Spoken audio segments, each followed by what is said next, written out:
Yes, Harry Kane ended speculation about his Tottenham future as he stated he would remain at the club. There are some massive games coming up this weekend, which we'll be looking at over the course of the show, in the company of Darren Bent and Raphael Honigstein. But there's only one place to start, and that is Harry Kane is staying at Tottenham. Here's Nuno Espirito Santo's reaction.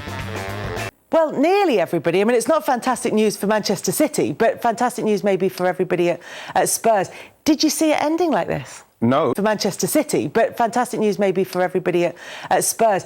Did you see it ending like this? No, if I'm going to be totally honest. Thought that City would have got their man. But I think that Daniel Levy is the main. And Harry Kane was saying, yeah, but, it's what I want to do. It's what I feel I'm going to do. I can see how I feel in that. And I'm watching someone like Daniel Levy be watching that saying, well, no, your contract is your contract. I've got no desire to really sell you. The way the PR has been handled from Harry Kane's point of view, the way the fans saw it. When you look at how Tottenham fans feel about Daniel Levy, he is actually winning in the PR battle with Harry Kane, because that's not how Harry Kane is. So I think Daniel Levy's won out of this. And in the end, he's now going to have to reel it all back with Tottenham. Sure, he'll do that because he wants to score goals, Harry Kane. So nothing will change in the way he plays. But I just think that, it's kind of, it's worked out brilliantly for Daniel Levy and Tottenham in the end. This is the statement that Harry Kane put out where he talked about the reception that he got from the Spurs fans. Incredible to see on Sunday and to read some of the messages of support I've had in the last few weeks. I will be staying at Tottenham this summer. I will be 100% focused on helping the team achieve success. He doesn't say that the reception from the crowd is a factor in that, Darren. But does this feel like a decision that Harry Kane has made, or one that has been made for him? Oh, 100% it's been made for him, because you don't come out and do that interview as you did with Gary Neville and talk about how you want to play, like De Bruyne is your favourite player and all these different quotes, and then ultimately turn around because of an applause. Well, how long was he on the pitch for against Wolves? 30 minutes? Gets an applause from the Spurs fans, and all of a sudden he's like, I'm going to stay. So I think it was taken out of his hands. I don't think he's come out of it looking great, if I'm honest, because he was obviously the kind of poster boy, England captain, professional, doesn't do these type of things, then he doesn't go to training. So, of course, yeah, he's not come out of it looking great, but as Wright was saying there, what he's going to have to do now is get his head down, score goals, which we know he will do. He scores goals at an alarming rate, and try and win some of them Spurs fans back, because, yeah, of course, they'll be delighted that he's staying. His teammates will be happy that he's staying, but there are going to be one or two Spurs fans that are going to be a little bit disheartened in terms of the way he went about it, because we've seen other high-profile players wanting to leave other clubs, but go about it the right way. I mean, I go back to the Eden Hazard. He wanted to go to Real Madrid the year before, but the way he performed that last season was fantastic, that Chelsea kind of went, you know what, with our blessing. So the way Harry Kane's gone about it this time around, he's going to have some work to do to win over some of the fans. Do you think he did do that over this last season? Because there were links between Harry Kane and Manchester City at the end of last season as well. So maybe this is the season where he's given Spurs everything on the pitch. Potentially, yeah, but I just think when you come out and you make the statements that you do, it's got to be set in stone that you're going to be leaving, because last thing, this is probably the worst case scenario for Harry Kane, is that he's made all these statements, and that I, if I'm honest, the way he was talking and the way other people were talking, I couldn't see him staying at Spurs. I thought that was it done. But the fact now that he's had to kind of eat a little bit of humble pie and go back and play, I just think he's gone about the whole thing the wrong way. Do you think there's more that Manchester City could have done to tempt him away, or to tempt Spurs into selling him?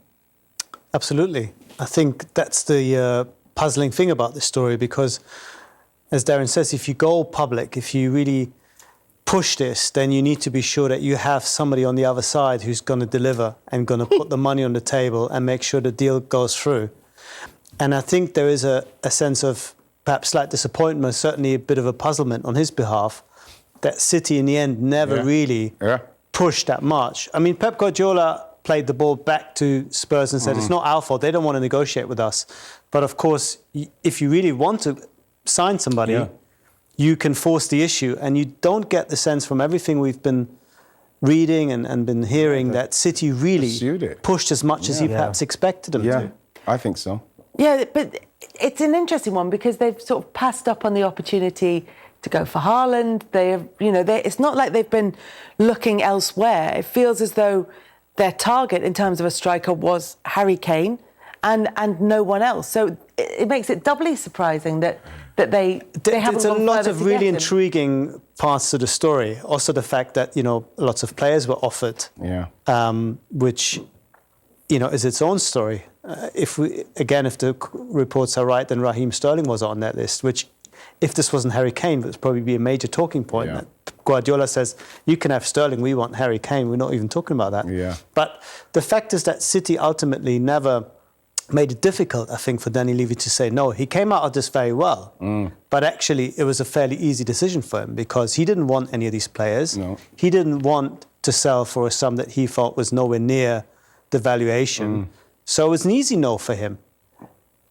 And you wonder why didn't City, who have no problems paying £100 million for Jack Grealish straight away, bang, for someone who doesn't have the same experience, hasn't played in the Champions League before, hasn't done it consistently at this level, I would argue, as Harry Kane has done over the last 5 or 6 years, they never went further. I think as well, Kels, it's really strange how they went about it, Man City, because I don't think they ever had a price, because Daniel Levy was never interested in anything. I'm hearing that he didn't even answer the phone when they offered 150 million. So his desire to sell wasn't there. And City, I don't know, them going about it and buying Jack Grealish first for 100 million didn't help the cause. If you're going to, like Rafa just rightly said, you're paying that much money for Jack Grealish with his limited experience at the levels that Harry Kane's already played.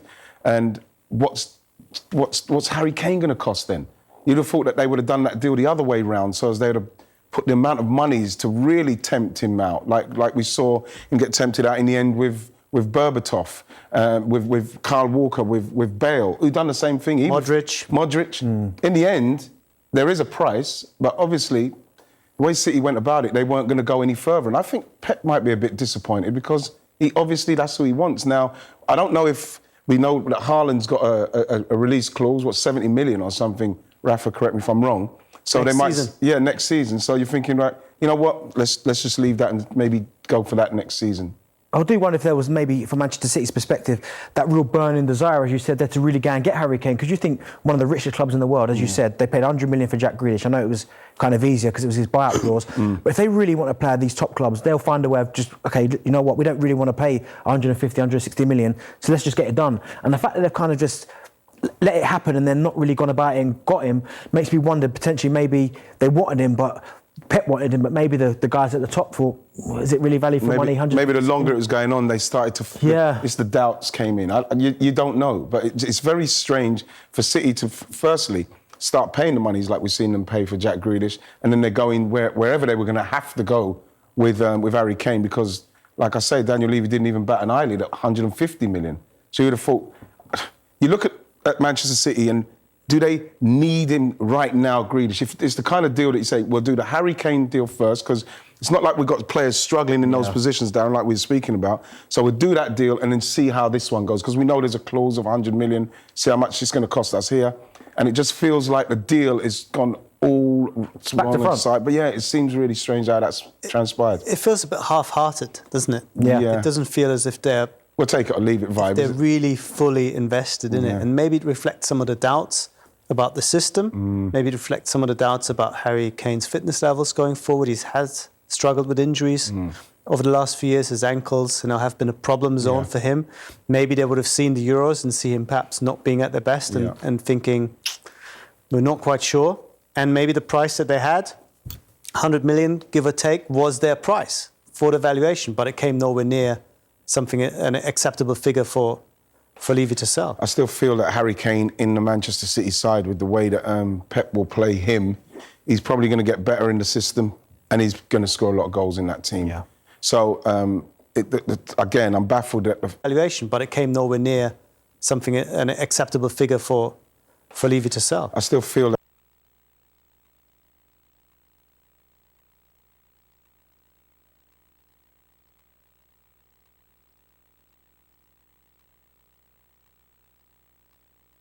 the chest in which Harry Kane was speaking with, you know what I mean? I thought that, this is probably going to happen. It's just going to see what.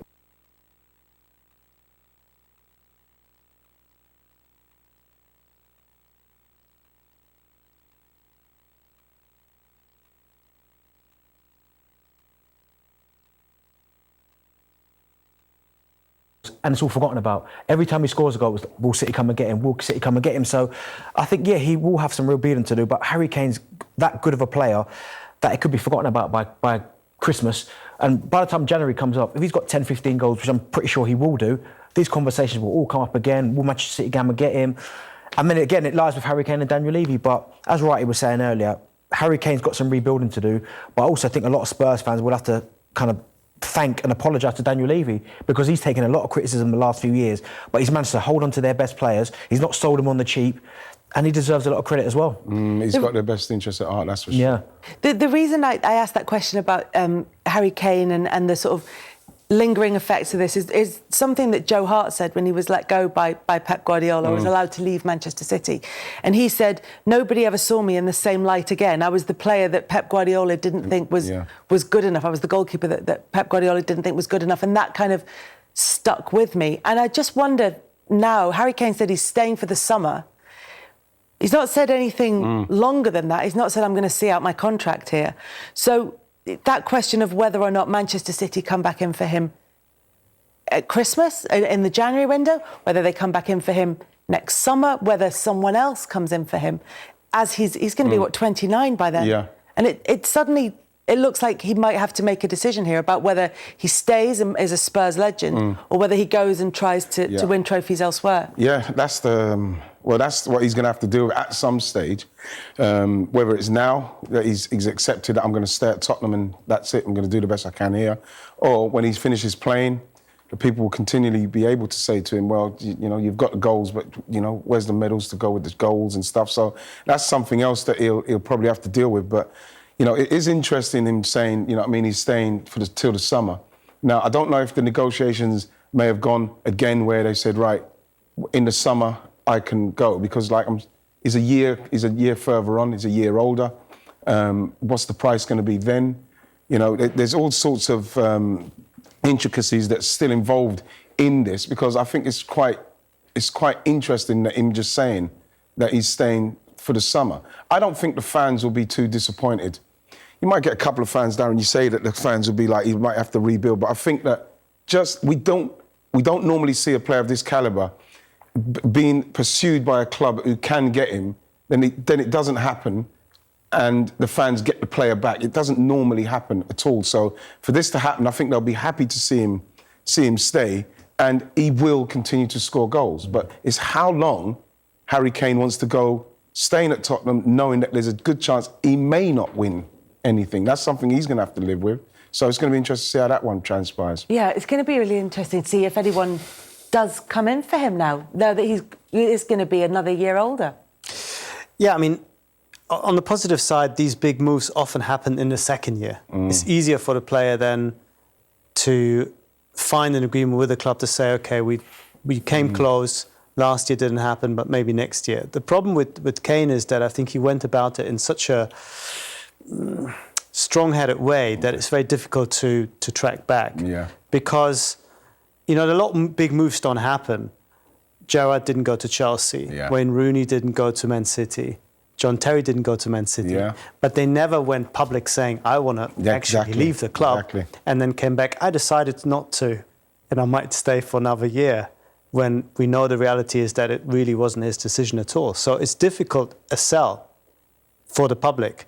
At the same time, he can't now credibly say, I'm going to stick around and be here forever, because 4 weeks ago, he told us something completely different. Yeah, it's tough. The turnaround seems so quick. It's like bam. And like we say, of course, it's not just because he got the lovely round of applause from the fans when he came on. Of course it isn't. But it does seem like maybe there's been more negotiations on what's happening. And simply I say that because of what he said about the summer. I'm staying till the summer. And maybe they're saying, OK, when the summer we'll have another gentleman's agreement or something. Or we'll have another agreement on maybe being able to leave. But, it's like I say, it's a strange one. But I can't say I'm not happy for the Tottenham fans, especially the young ones. The young ones will be probably absolutely ecstatic, that Harry Kane's not leaving. So. I'm surprised you're happy for the Tottenham fans, I'm happy personally. I'm not happy for the older people. I'm happy for those young kids who probably, when they saw Harry Kane saying he wants to leave, and and the parents probably had to say to him, yeah, Harry might be, and they're devastated. They're going to be so happy now. Yeah. They're going to put it off for a year. And the other thing as well is that Spurs now look strong for this season, particularly with Harry Kane being in there. And they started off with that opening day win over Manchester City. Yeah, I mean, any team would look stronger with Harry Kane in it. I mean, what you'd have to say, certainly the game against Manchester City, they looked a lot more fluid, if I'm honest, maybe without him, because we know how good he is in terms of linking play. But when you look at the way Lucas Moura played, Son, Bergwijn, I mean, I've been waiting for Bergwijn to kind of step up. Other than his debut where he scored that great goal against Manchester City, it's not really gone for him. But when you saw him play with that kind of freedom, and Spurs play with this counter-attacking football, which is what Nuno likes, by the way, it looked really good. But again, you can't really justify just playing them three, and you've got Harry Kane sitting there, so of course he'll slot back in. But at least it showed, even if it was kind of maybe a small sample size, what Spurs would look like without Harry Kane being there. So I do think there is a plan B, but now obviously you've got him and he's going to stay. You've obviously got to utilise him. They do look strong, don't they? Yeah, they do. They look sharp. And like the only thing what was missing was more goals in what they've done. But I think that you look at our Delhi looks back. He looks, he was very combative the other day. He was in the defence, working in the midfield, still making those brilliant runs forward. He got the penalty. I thought Bergwijn looked pretty sharp. We know that Son is going to cause problems, and they do look very good on that break. So it's going to be interesting to see when he comes in. But again, you can't have a Harry Kane and feel like your team might do better without a Harry Kane. Yeah. He's going to add something to that. It's a big one for Nuno as well, because he's come into Spurs, inherited this Kane situation that's been rumbling on for a long time, and then now to the point where I think when he hadn't come back to training, he hadn't even spoken to Harry Kane at that point. Now he's back in the fold, and I wonder if his plans for this season had included Harry Kane, or if he now rejigs things. It's a good question. Yeah, and there were names being linked that, I think there was at least some level of preparation on behalf of some people to say, what happens if Dani Levy does sell? Who have we got? Can we do a deal for Lautaro Martinez, for example, at Inter? And I'm sure Nuno would have had one eye on these possible solutions and replacements. But it's interesting what you say about Spurs now feeling good, because going into the season, the atmosphere at Spurs was terrible.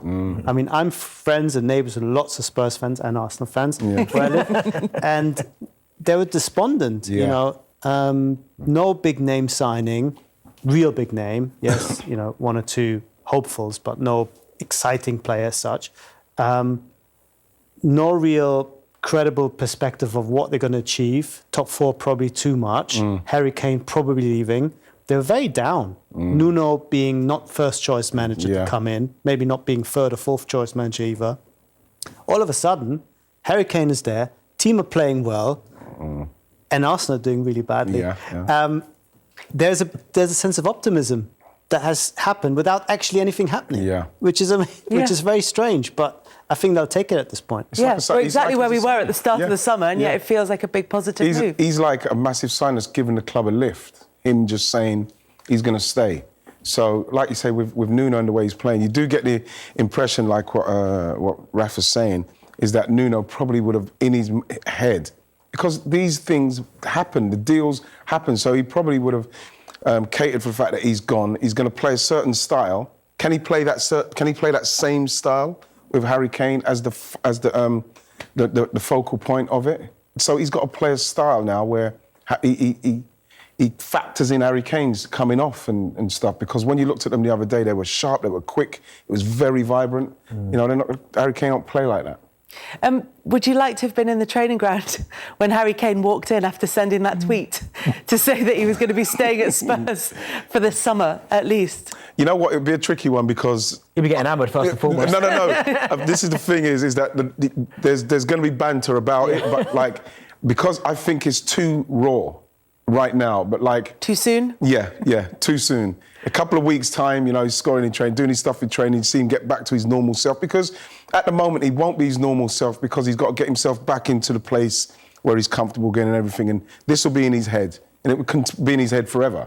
This will be in his head. So he's got to get back to the Harry Kane they know and love before they start hammering him. But at some stage, the boys will dig him out. I don't know what kind of person he is, if he could take it. Yeah, it'd be kind of like the things like, I can't believe you stayed. Do you know what I mean? That's how Like you're missing training, and you say, "See, we should have sold him." That's the kind of stuff that you say. But you know what I mean? It might even be like a 1-0 Levy, Daniel Levy. Do you know what I mean? That one comes out. I mean, the fact that they beat City, of all teams, in the opening game of the season actually really helped. Yeah, it because did, it almost became a bit of banter. You know, are you watching Harry Kane? They were singing, and it wasn't sung in a nasty or vile way. It was like, you know, we can win. We can you do know, it. You don't have to really leave, and it almost, I think, made it easier, or will make it easier to find a bit of common ground. Yeah, but the thing with that, Raf, is that Harry Kane, if that's the case, and like I said, it's only said till the summer, but surely Harry Kane has got to say, with what happened with Pochettino, what Pochettino was trying to build, I'm sure that Harry Kane, when he signed a 6-year deal, signed to stay, to win things. He's only wanting to leave because he's running out of time to win things. So if the club can give him the assurances that they're going to bring players in to help him to win things, I'm sure he'll stay. But the club can't give him that assurance because how much will Spurs have to spend to give him an assurance that they can win a meaningful trophy? It's impossible, in my view. You can hope that Nuno can do a transformative job the way that Pochettino did and took a team that was, you know, fighting for top 4. Suddenly they're fighting for the Champions League and coming second and third in the Premier League, which is really punching above their weight. Yeah. But that's not something you can guarantee. Look, they have had opportunities though, because that's the thing, is that I get it, Harry Kane wants to go and win trophies, but he has been in Champions League final, he's been in League Cup final, so they have got to finals. When Leicester won the league, they were in pole position to go and win the league, but they just obviously haven't got over the line. So it's not like they're miles away. They just haven't delivered when obviously it's been time to deliver. So it's kind of like a catch-22. I get it that he wants to go and compete for the biggest trophies, but the Champions League is seen as obviously the biggest trophy, and they were in a final not that long ago. At the end of the day, what it will come down to is if he finishes his career and he hasn't got a Premier League medal, but he's probably in and around the top 2, 3 top goal scorers, he'll regret that. He'll regret that. So whatever he's doing now, I hope he's really thought it through. You know, obviously his brothers gets a bit of stick in respect to the way it's gone with the way the negotiations have gone, no clause, whatever it is. But I feel whatever happens, Kels, if he hasn't won the Premier League by the time he's finished, he'll probably regret what he's done. Harry Kane then staying at Spurs for now, at least.